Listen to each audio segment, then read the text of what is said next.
Hey, don't touch my truck. I'll touch your truck if I want to. Look at it and lick it.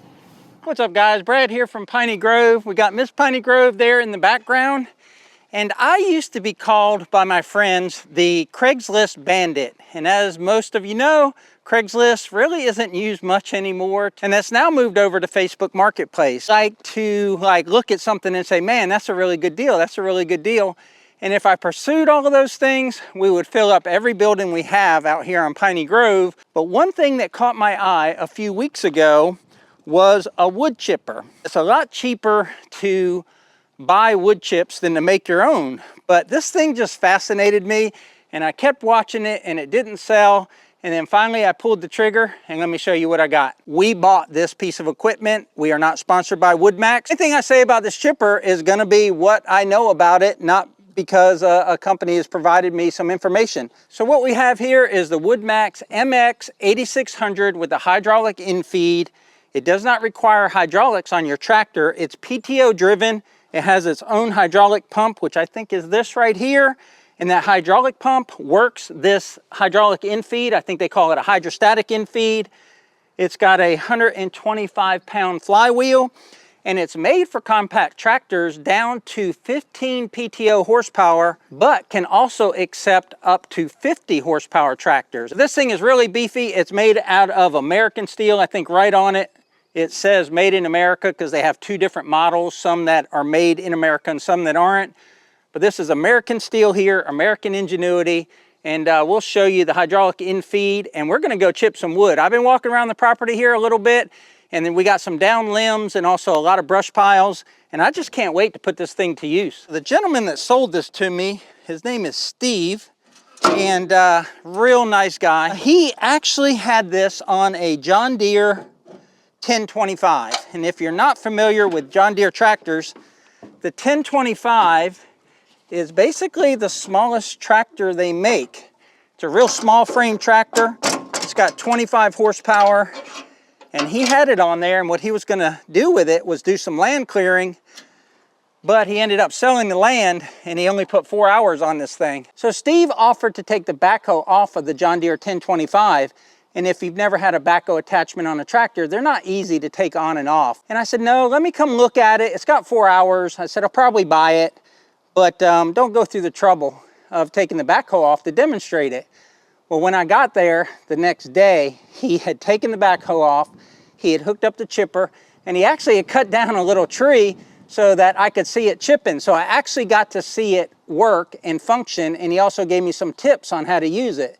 So thanks a lot, Steve. I appreciate that. You went above and beyond. Let's take a closer look at some of the features that I know of this machine. And if you know more, put a comment down below, because this literally is the first time I've ever owned a wood chipper. So WoodMaxx provides a premium PTO shaft. At least that's what I call it. That's part of the package.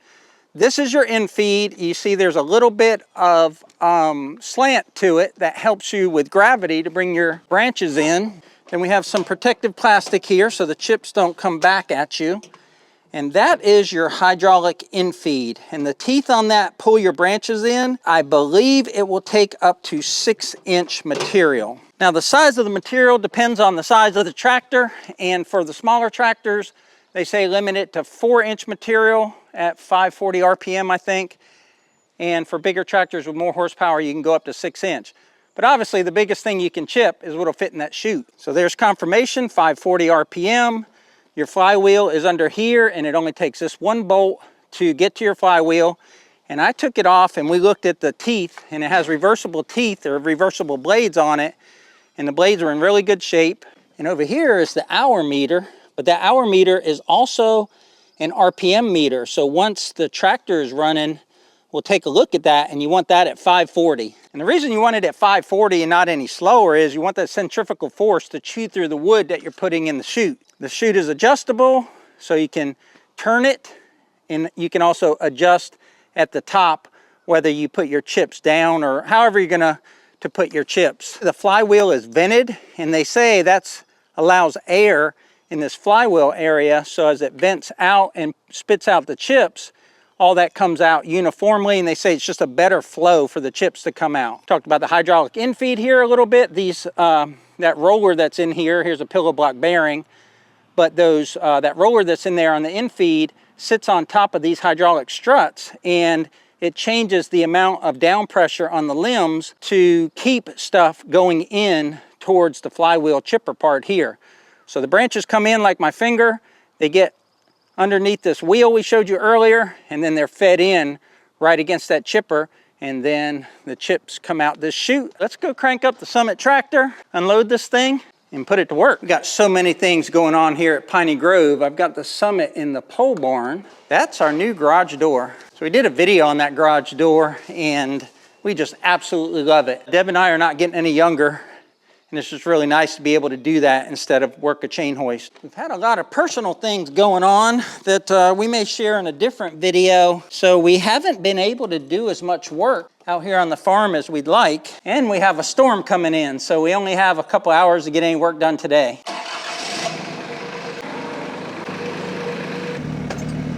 This Summit tractor has a self-leveling loader, so the forks or bucket or whatever move with the tractor, and you don't have to do a lot of dump curl functions to keep it level, or you don't have to do any. And I've not really had a need to use that feature or see how well that feature worked, but in this instance, using forks to unload something, self-leveling is the way to go. Our Kubota tractor does not have self-leveling, and I would have had to change the pitch of the forks a lot to unload that. I think it weighs 550 pounds. This loader can lift like 1,100 pounds. All right, I'm gonna put it here, take off this box plane, and hook this thing up. I like hooking up 3-point hitch equipment, said no one ever. And before you say it, that I need a quick hitch, I had a quick hitch, and most of my implements didn't work with it. So I got rid of it. Now all the Summit implements would probably work with a quick hitch because they're all new and up to the modern dimensions, but I already sold it. So I'm back to this. There's gonna be a little bit of wind noise because we don't have the mics on, but it is always something. We've been fighting with this for well over an hour. We got thunderstorms coming in, but if you try to hook a WoodMaxx chipper up to a compact tractor, the PTO shaft needs to be cut. The distance between the tractor PTO and the chipper PTO is going to be basically the same on all tractors. And the reason that the guy I bought it from, Steve, didn't have to cut the PTO shaft is because he had a set of Pat's quick hitches on here, and that increased the distance between the tractor and the chipper. I just got to hook up the top link because my top link pin doesn't work because of the way this is configured. And then we'll be ready to chip, and hopefully can chip before the storm gets here. Let's go chipping. He said it'll be easy. He said we'll just hook the chipper up to the tractor and we'll be chipping in no time. That was not the case. But it's done, it's hooked up. Hopefully that was the worst that ever happens when we go to hook up the chipper. I'm not sure how much we're gonna get done before we beat the rain, but we're excited to use the new toy. Guess we're gonna go to our big wood pile and just play with it. It was not the plan today. The plan was to actually show the chipper, but to also get some stuff done. But weather's not cooperating with us. The implement was not cooperating with us. So here we go. Guess we're gonna chip this tree that fell down in the storm last week. I see the PTO shaft spinning. Normally we would have brought the dump trailer out here and we'd have put the chips in the dump trailer and hauled them off. But like I said, we're gonna get a storm and now we're on borrowed time. So we just wanna experiment with this, play with it a little bit and show you guys what it'll do. So I guess we're just going to have the chips fall where they may. I get it. Okay guys, I think we're gonna barely beat the rain, but real quick, I was messing with the electric PTO on this Summit tractor and I'm not used to that. I'm used to a mechanical PTO. So you push the switch, it engages the PTO, then you push the switch again and it disengages it. So I got that figured out. I'm gonna cut this pine up in manageable pieces and see if we can chip up this pine. This pine was knocked over by some tornadoes in the area a couple weeks ago. We didn't have a tornado hit Piney Grove, but it did a lot of damage in the surrounding areas. So we're gonna try and chip up this whole pine. It probably gets close to 5 inches up near the base.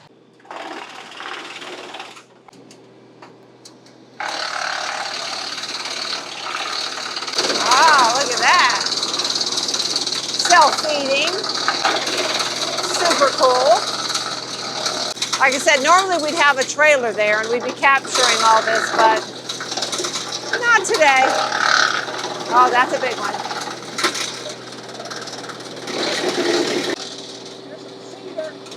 There's some cedar. Well, that'll smell good.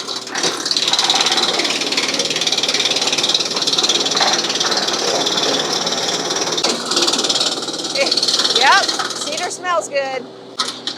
Can she handle it?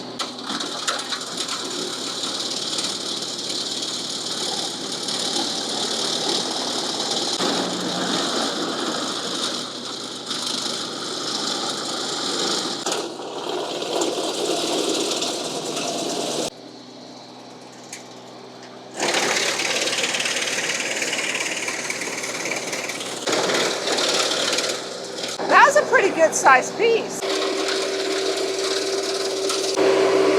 Good sized pieces. Oh, I think we're getting ready to get rained on, babe.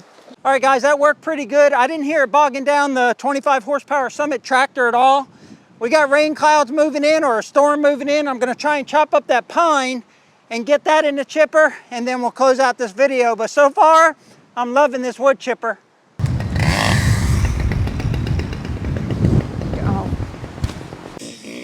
Trying to keep up with my dog, trying to keep up with the bread, the wind, the rain. Bella is not liking this at all. She didn't like the storm. She didn't like the wind. She didn't like the chainsaw. She's trying to climb my leg. Interesting to see how long it takes to chip up this tree. He's testing it right there. Look at all that he's got in there.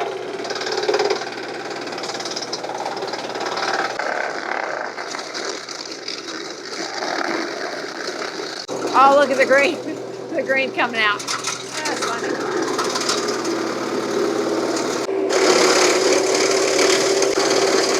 I mean, seriously, it's not even really struggling. It's bigger, it sure is. He's got almost half that tree done, and I've got only 3 minutes on video, so just chewing right through it, no problem. There's a big one. That's a big one, yes it is.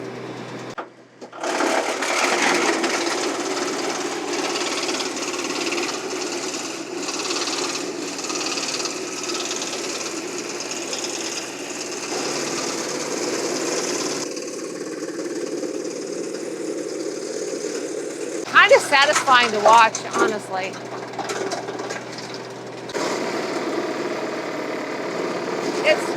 It goes in a tree and comes out in chips.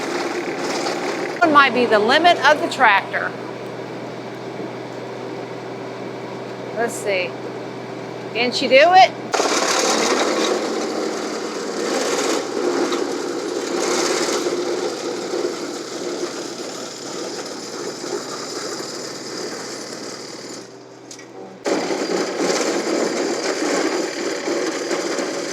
Yeah, he's having to, this might be too much for him. Oh yeah. Turning a log around, is that the equivalent of turning a piece of equipment back off and back on again? Almost got the tree done before it rained, but there's the rain.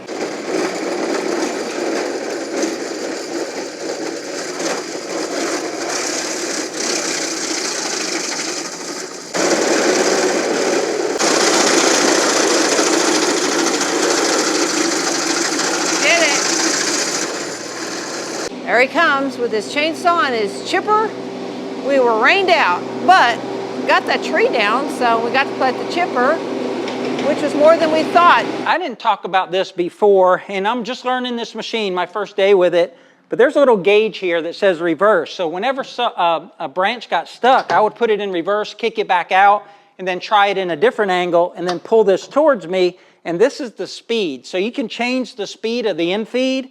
So I was pretty much running it right there at about 4, and then on the little sticks, I just put it all the way on 10 and let it eat up the little sticks. But for that bigger tree, I had it barely off neutral, somewhere between 1 and 4. But this is a really nice feature on this chipper. I don't know if other chippers have it, and it allows you to slow it down when you're putting in those big trees so you don't stall out your tractor. Some final thoughts before we close out this video. The guy I bought it from, Steve, said make sure that you throw your chips downwind. Well, the storm was coming in and I didn't really have the chips thrown in the right place. The tractor's covered with chips, I'm covered with chips, the chipper's covered with chips.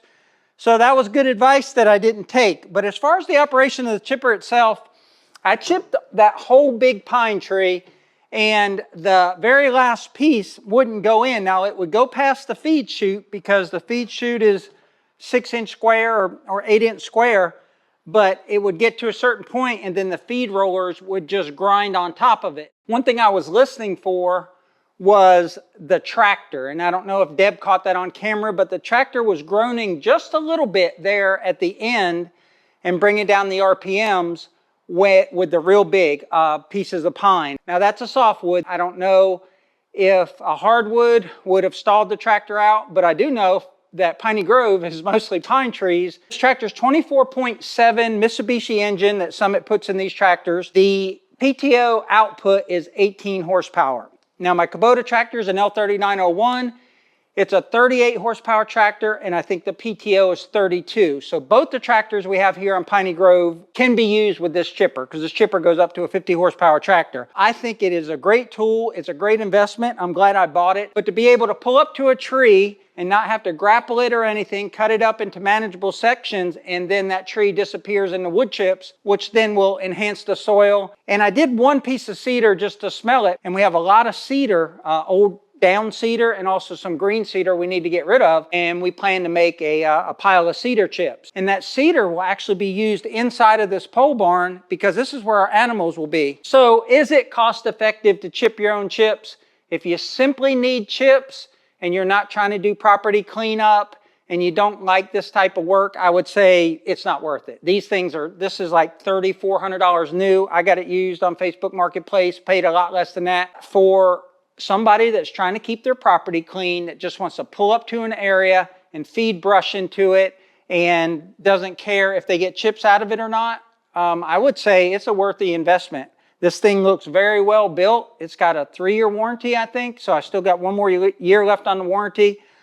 And the blades are easy to change, and other than that, I don't see where you can really damage this thing. If you have any questions about this chipper, leave them down below. I'm sure some of the other viewers will have answers that I don't have, but we'll be using this chipper a lot out here on Piney Grove because we like a clean property, and we get a lot of high wind storms here in North Florida, and those storms knock off the branches of those pine trees, and then once it knocks them off, you can't get in there with a zero turn. Let me get Miss Piney Grove in the closing. That's gonna do it for today's video, so until the next one, y'all take care out there, and remember, life's short, Be kind. and tractor hard.